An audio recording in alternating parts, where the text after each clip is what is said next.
Dan, good morning. How are you? I'm doing great. Playoff week, fellas. What a fun week this is in Chicago, and what a fun matchup we have ahead of us on Saturday. We were talking about it this morning, and this just blows my mind. The idea that this is the first time in league history that two teams have met who each won their last game against the team that they're playing in the playoffs now. So we know that Green Bay handled the Bears in Green Bay. It looked like they had taken the North, Dan. It looked like they were going to win the division, but lo and behold, they lose Micah Parsons en route to losing in Denver, and they end up losing four in a row. The Bears come home. One of the four losses was to the Bears, that remarkable comeback. And then the Bears end up losing their last two games. It is just so weird that two teams that haven't won since they faced each other are facing in the playoffs. Never happened before. It's weird and it's perfect, right? Like it just adds to the theater for Saturday night, and that's what I'm in for. Like, get your popcorn ready. Understand that that presents a little bit of added pressure to both teams. One of these teams is going to go into their offseason on an extended losing streak with a playoff loss to the rival, right? Like that is a trap door you want to avoid at all costs on Saturday night, and you've got to find a way to do that. But certainly it sets up some fun storylines and what is going to be an electric atmosphere at Soldier Field on Saturday. I can't wait. So, Dan, great job in The Athletic this morning. You write about Ben Johnson and the Ben Johnson effect, and your story starts this way. From within a tornado of aggravation Sunday evening, Ben Johnson sought to provide direction, and he was seething post-game, as agitated as I have seen him, and I think you'd agree, after a game because of the way the offense struggled. Yeah. And overall, you articulate and put into words what exactly the Bears have gotten from him and that quiet intensity that he has guided them with. What impact do you think that kind of stability, that kind of intensity will provide now, and how much does it give the Bears an edge and an opportunity Saturday night? Well, first of all, I'll take people behind the curtain on Sunday afternoon. I walked into that post-game press conference room and found you immediately because we knew Ben was going to get in there quick. The room wasn't very full, and we knew he was going to be short and a little bit edgy. And I was like, "You're going to have to keep this alive because he's going to be looking to get out of there as fast as Yeah. possible." And so, we both kind of did our best We tried. to 6 get that out minutes. to 6 minutes. Yeah, Yeah. exactly, with a lot of edge to it. But I think that is indicative of a guy who has set a standard that he's not willing to bend, and it didn't meet their standard on Sunday. They know it's going to have to meet their standard every game going forward or the season's over. And I think, Cole said a word last night that Tyson Bagent said to me, that Kevin Byard said to me, that at one point Grady Jarrett said to me, and it's intent. Like there is intent behind every single thing that Ben Johnson does. And when players feel that, and then when they believe in your intent, you're able to get results. And so here we are now, a division championship under your belt, a playoff game on Saturday, and you understand that the head coach was instrumental in getting this run started just because of the way he would directly communicated expectations and then went about every single hour of every day with intent. Dan, you should win at home in the playoffs. It's just that simple. The reason that you are awarded home field is because you have a better record than your opponent. The Bears have got the number 2 seed. If they can win a game, they get another home game as gift. I don't understand why they have struggled in the fashion in which they have against Green Bay. This is a good Green Bay team, don't get me wrong, but they Yeah. limped in here for that second game, right? And you would have thought the Bears would have a better performance, and yet they needed this wild assortment of things to go their way to pull that game out at the end, one of which was an onside kick, which we know there have been few and far between. Now that you have to declare the onside kick, teams are not pulling that off. There's no surprise to it. The fact that they put those different things together to win that game, do we take that as a positive sign? Is that foreboding, or is that more kind of a wonderful sort of salute to what will happen in this game? Well, I've given myself a curiosity homework assignment for later today, and it's to go back to the second half of the game at Lambeau Field, because I thought that was the stretch where the Bears offense actually found a rhythm and found a flow.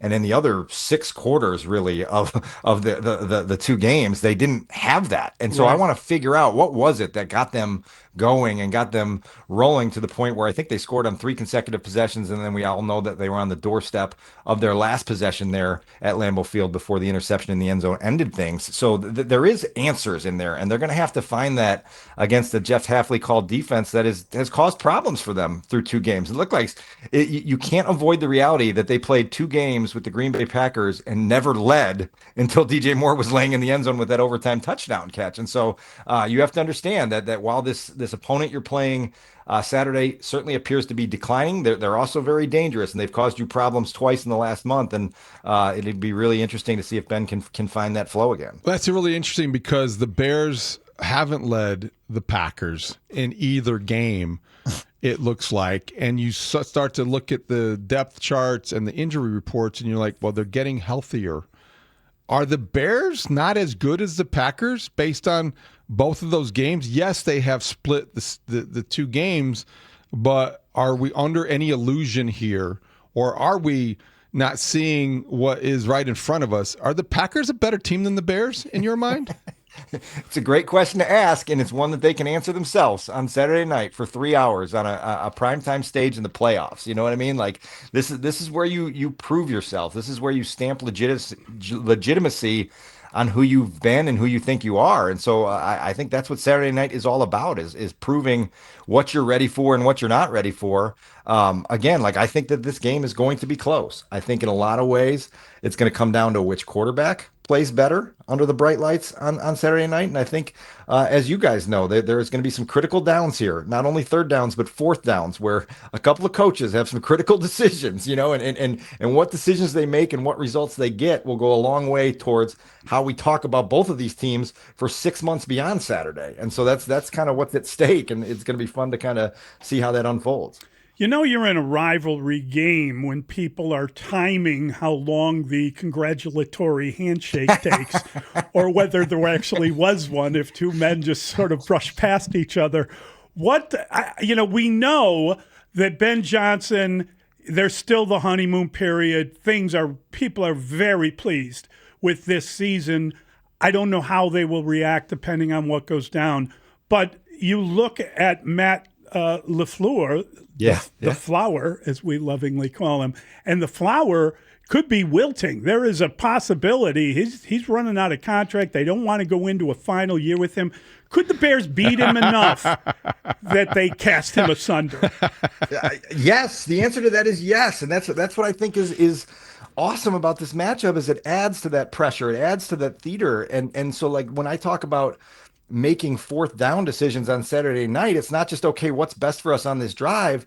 It's through a headset of a head coach who might understand that if he makes the wrong call, he might not have his office on Wednesday, right? And so, like, these are things that come into play that factor into the psychology of what you do and how you do it and how you attack this game that might have everything on line for the future of your franchise. And so it's great. I mean, we know what Ben said a year ago in January 2025 about his enjoyment of beating Matt LaFleur twice a season. He would enjoy it immensely if he was able to get that done Saturday night. And then if he was able to make the Packers think they need to change a direction, which would be certainly in play based on the things that you hear buzzing around the league with the way the Packers and their fans have reacted to a stretch where they haven't necessarily met their high standards. All right, well, you guys stir it up. Let's zoom on in on the depth chart. Tell me these 2 situations, Dan, as we look at the injured players returning for the Bears potentially.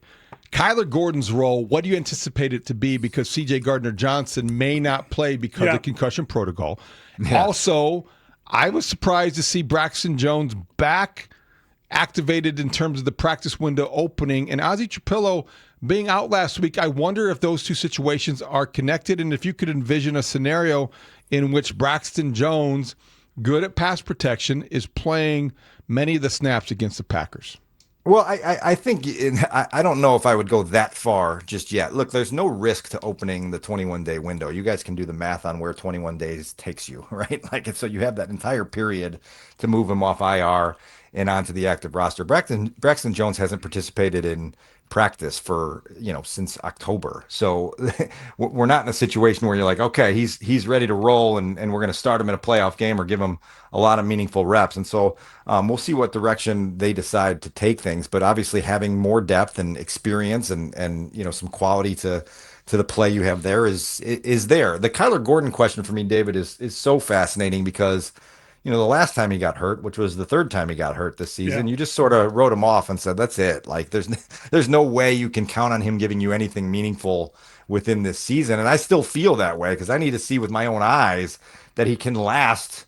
30 snaps before he's hurt again. And so I don't know where that puts them, particularly given that CJ Gardner-Johnson is still in concussion protocol. But you got to figure that out on a short week here. They obviously didn't practice yesterday.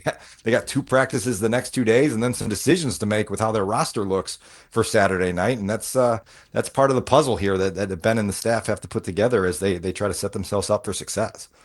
Dan, we know that the Bears defense has relied on the takeaway, and they've been really good when they've gotten a couple of those, and they've been pretty mediocre when they haven't. They've been bad. Help us out. Who's getting the takeaways? Where do they come from? How many are guaranteed in this game?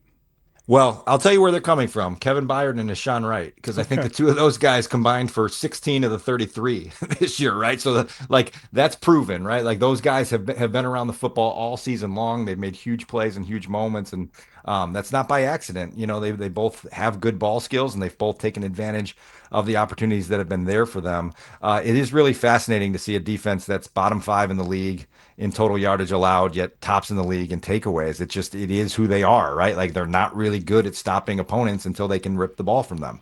And so that's going to be the formula on Saturday. We also go back to the win at Soldier Field 3 weeks ago, and we know that they went 5 for 5 inside the red zone at stopping Green Bay from Right. scoring touchdowns. And so that's going to be part of this football game on Saturday as well. And so again, I think you're right. I think they're going to need at least one again against a quarterback who doesn't give it away often, but can make a mistake or two at times. And so you're going to have to find the way to make that timely, right? Like to get the takeaway and then to capitalize on it. Quickly, Dan, if you had to estimate the number of snaps Roma Dunze would play Saturday, what is it? 22. Interesting. I'm not sure. I'd have It's to a give good that a number. little more thought, but certainly you want him back within that passing game to get that unlocked a little bit.